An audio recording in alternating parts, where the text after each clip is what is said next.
Good morning, I'm Cesar Iliano, Content Director at BNamericas.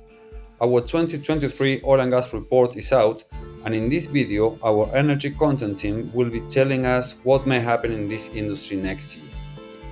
The oil and gas sector in Latin America and the Caribbean is going through a period of great change. In addition to a proliferation of public policies that aim to meet global climate change targets, private and state-owned companies alike are accelerating investments in clean energy projects, as new technologies and economies of scale drive down transition costs. There is a general consensus, however, that significant oil and gas investment will continue to be needed, particularly in a region where non-conventional renewable energy development still lags behind the rest of the world. I'm joined now by Michael Place, our regional energy editor based in Medellin, David Casalas, energy correspondent for the Andean region, Central America and the Caribbean, Cristobal Riego, energy correspondent for Mexico, Joao Montenegro, energy correspondent for Brazil, and Alan Brown, our Southern Cone bureau chief. So please, let's start. You can open your cameras. Good morning, everyone. Morning. So let's start with Mike. This has been a year of change in Colombia. Can you please tell us what we could be seeing there next year? Thanks, Cesar. Yeah, so President Gustavo Petro was voted into power in June with a promise to end E&P exploration, new E&P exploration, and not issue new contracts. But since then, there have been mixed messages, both from Petro himself and from his cabinet, who have said at times that they will stick firm to that promise, but at other times they said that oil and gas new contracts will be needed in the future for the health of Colombia's economy, which is largely dependent on oil and gas exports. And the reality is that Petro needs oil and gas to bankroll his social spending program. I think last year, crude oil and coal made up almost 50% of Colombia's export revenue. So it's going to be interesting to see what happens. Nobody really knows whether or not Petro will, in fact, stay firm to this proposed ban. ANH, which is the National Hydrocarbons Agency, has said that a new round could be put in place within the next 6 months. They've got the framework there to do that.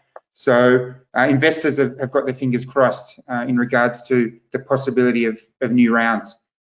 What's going to move forward next year? Well, very little in terms of obviously new contracts, given the end to new licensing rounds, but we can expect the Pacific LNG tender to move forward. That's been long delayed, but there has been a new timetable put in place, and the plan is for the contract to be signed by the middle of next year. And there are also existing E&P contracts which we expect to move forward. Among those are a host of contracts offshore in the Caribbean region. Some of the companies that are developing countries' projects there are Ecopetrol, Shell, and also Petrobras, which obviously has a lot of experience in deep water. And it's important to note that there are 330 exploration and production contracts currently in place. So no matter what Petro says, no matter what the government says about future plans, those contracts won't be touched. They're obviously secured on a legal basis. So companies that have those existing contracts can feel safe knowing that they can move forward with those. So that's all from Colombia, Cesar. Okay, great. Thanks, Mike. Let's move on to Brazil now. Joao, we will be having like a new president in a new year in 2023. So the world, the industry is now looking at Brazil. What would you say we should expect for next year? Thanks for the question, Cesar. Brazil will remain a key offshore market with new FPSO orders and production units scheduled to come online in 23, in addition to new drilling campaigns, mostly involving, of course, projects operated by Petrobras, which is the state-run firm responsible for most of our projects in Brazil. That's, of course, where the greatest investments are going. But at the same time, we'll be seeing more onshore activities as private companies such as 3R Petroleum and PetroRecôncavo advance with their plans for assets acquired from Petrobras, which has been carrying out a large divestment programs in recent years. Canada's Alvo Petro and Brazil's Origem Energia also have onshore campaigns programmed for next year, among other players. Meanwhile, Eneva, which is a local private company, is moving forward with its reservoir-to-wire projects in the north and northeast regions of the country, assuring demand for its onshore natural gas reservoirs. In terms of LNG, liquefied natural gas, Brazil is expected to see 3 regasification terminals coming online next year, 2 by New Fortress Energy in Pará State and Santa Catarina, and 1 by Compass Gás e Energia, which is a company belonging to the Cosan Group in São Paulo. It's worth mentioning that New Fortress has been selling its local assets and is likely to include these 2 LNG terminals in the divestment program, as this company is aiming higher gains in Europe amid the energy crisis that is associated with the war in Ukraine. Now, as you anticipated, the big news in 23 is the beginning of Luiz Inácio Lula da Silva's federal administration. The new Brazilian president is expected to use Petrobras as a social and economic development vector, as he did in his previous administrations. This means a stronger Petrobras, possibly increasing investments in the mid and mainly in the downstream segments, including, for example, in the expansion of its refining capacity. The state-run firm is also likely to restart a diversification of its portfolio, including renewable energy and even green hydrogen projects, while Brazil will be trying to reposition itself as a global environment and sustainability player. Lula will probably halt divestment processes that have not been concluded, such as the ones involving the sale of 4 refineries and 2 gas pipeline operators. In parallel, he will try to change Petrobras' fuel pricing policy, which today follows the international oil barrel price and exchange rate variations. Lula's idea is to create regional benchmarks that consider local prices and the cost of imports. And such a plan could reduce the appetite for private players that are used to market prices. Another possible move is to re-strengthen Brazil's national content policy in the upstream segment, forcing oil companies to build new FPSOs in local yards, for example. But none of this will be achieved without a lot of negotiations and fierce opposition, both in the National Congress and the market, which has been satisfied with a Petrobras focused on the generation of multi-billion-dollar dividends. And a final remark says that Lula is not expected to cancel Petrobras divestments that have already been concluded or had their contracts signed, like the deals for the sale of several onshore and offshore fields, the deals involving Transportadora Associada de Gás and Nova Transportadora do Sudeste pipeline grid operators, and the RLAM, REMAN, SIX, and Lubron refineries. This is not in the plan, in the initial plans at least, of the new administration, Cesar. Okay, great, thanks, Joao. Very big things happening there. Let's jump now to Mexico. Of course, another huge market for the region. And we have Cristobal there to tell us what to expect for next year. Sure, thank you, Cesar. So if we go back a little bit to a year ago when we did the same podcast presentation, what we said is we were expecting the sector to concentrate opportunities in deals negotiated with the state-owned firms, CFE and Pemex. We also said that if the constitutional reform that at the time was being discussed were to fail, which it did fail, regulators would continue to push for unconventional regulation aimed at improving the standing of those 2 state firms. And we see now that scenario unfolding, and it will continue to unfold next year. So when we focus on projects, the kinds of projects that are being developed, with the significant shift in the international gas market that Joao mentioned due to the Russian invasion of Ukraine, we have seen the Japan and Korea market, the Asian gas trading hub, and the title transfer facility in the Netherlands hub are decoupling very strongly from Henry Hub prices in the US, to which Mexico has great access to.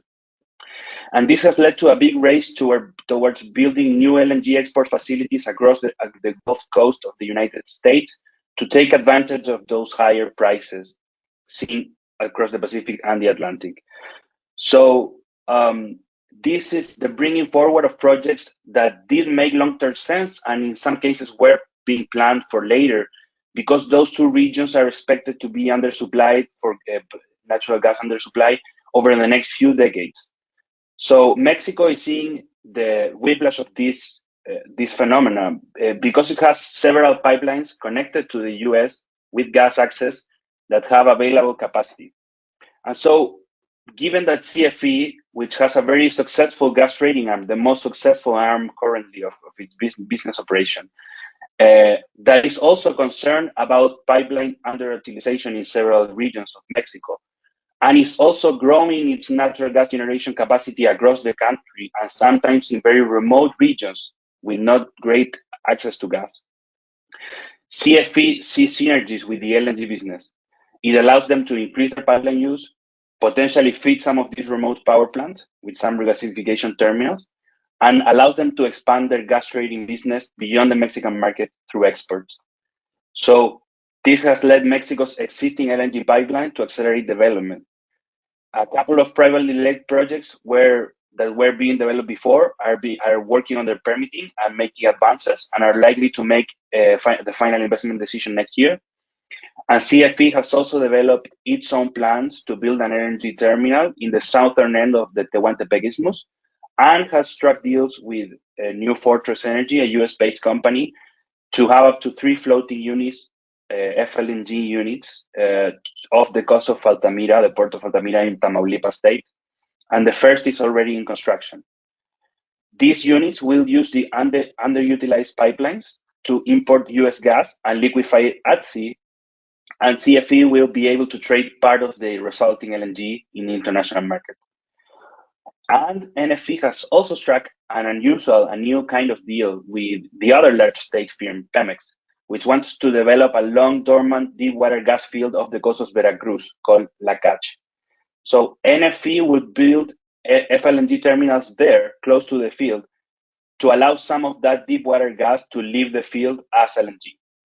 And this is a pioneering project in Mexico in many ways, because La Cache is a failed field that Pemex tried to develop and gave up around 2016 because the technical challenges of developing deep water projects, which Pemex doesn't have many of.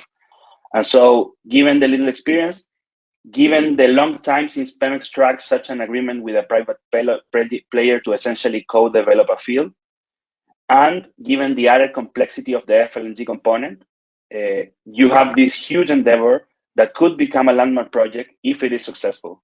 But of course, there are many reasons which we just listed to be skeptical. And I would say there are signs of a broader strategic shift at Pemex. For a long time, since the new administration came to power, the company said it would focus in its bread and butter, its shallow water fields and its onshore fields, which gave it success in the past. And these fields are light crude fields or gas fields. This strategy did allow it to stabilize production, which is the situation we are in now. Pemex is producing a lot of condensate, and it managed the crude oil output, it managed to stabilize it at around 1.6 million barrels per day.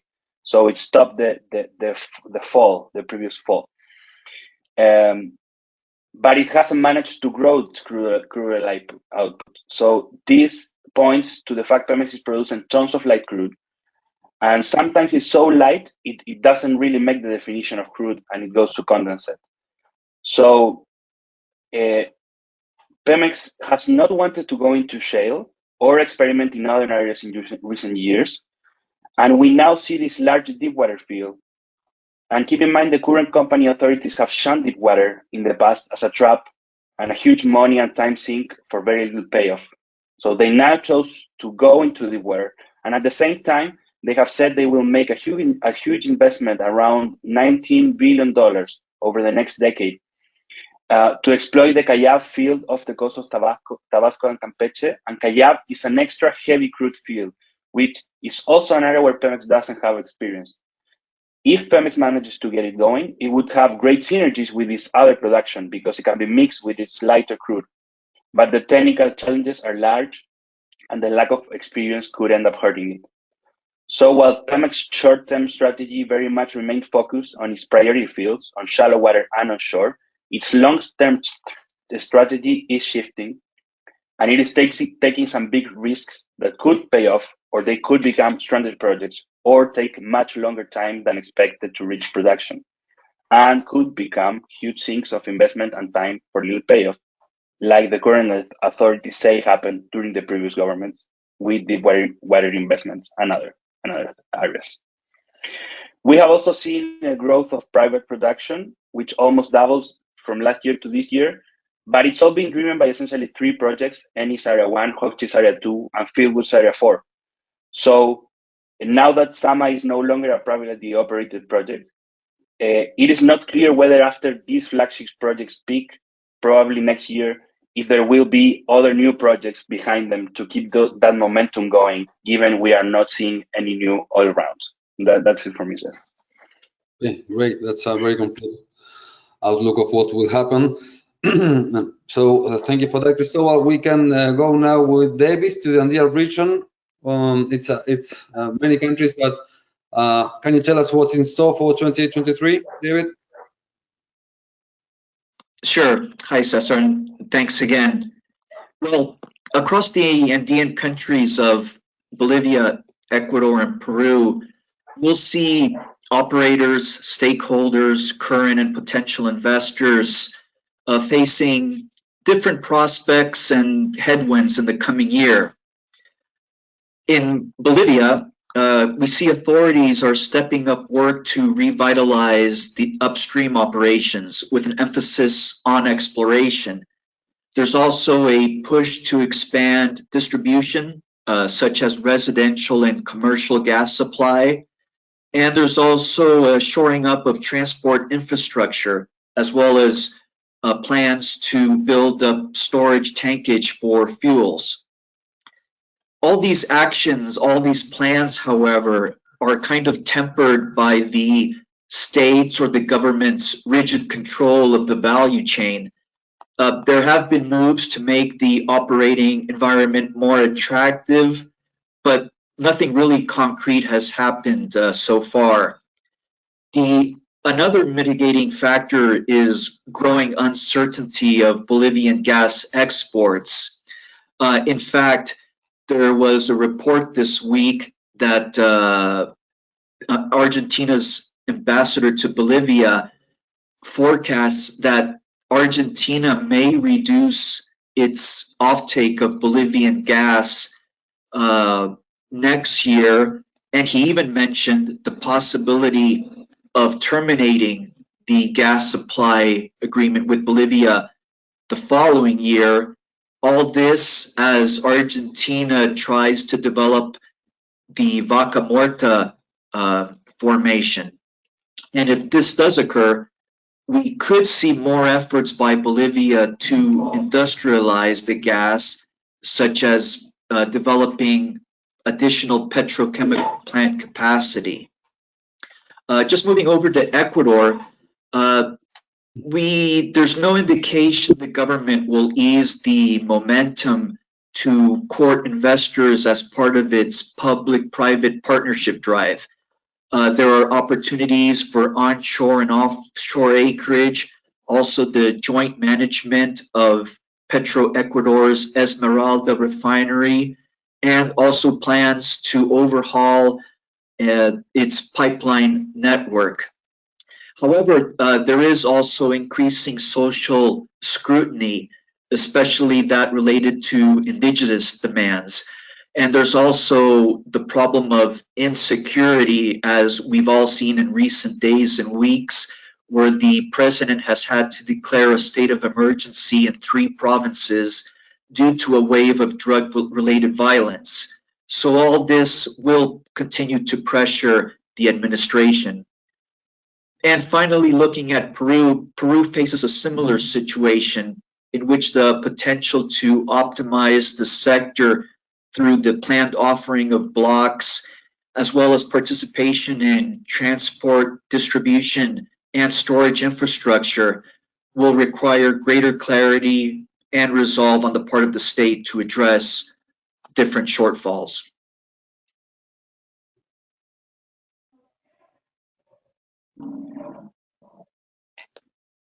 Thanks, David. Finally, let's take a look at Argentina. Alan, the country is again trying to advance with its key projects. What do you think will happen next year? Hi, Cesar. A lot of what's the outlook for next year hinges a lot on the development of infrastructure, above ground infrastructure. Production in the Neuquén Basin has been growing apace. I think it's basically the existing dispatch infrastructure, gas and oil between the Neuquén Basin and demand hubs. Buenos Aires is very strained.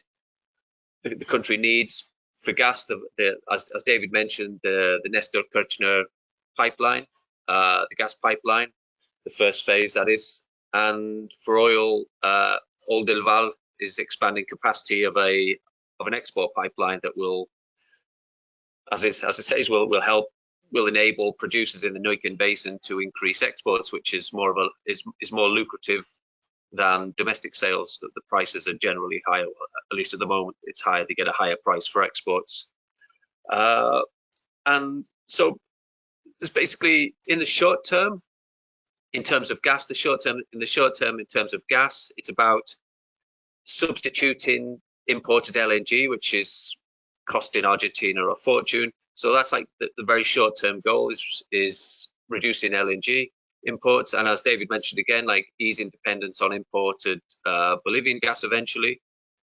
and then in parallel supporting development of exports to Chile, which is its main off-taker at the moment through pipelines, and then eventually we may see an LNG project sprout up to Bahia Blanca.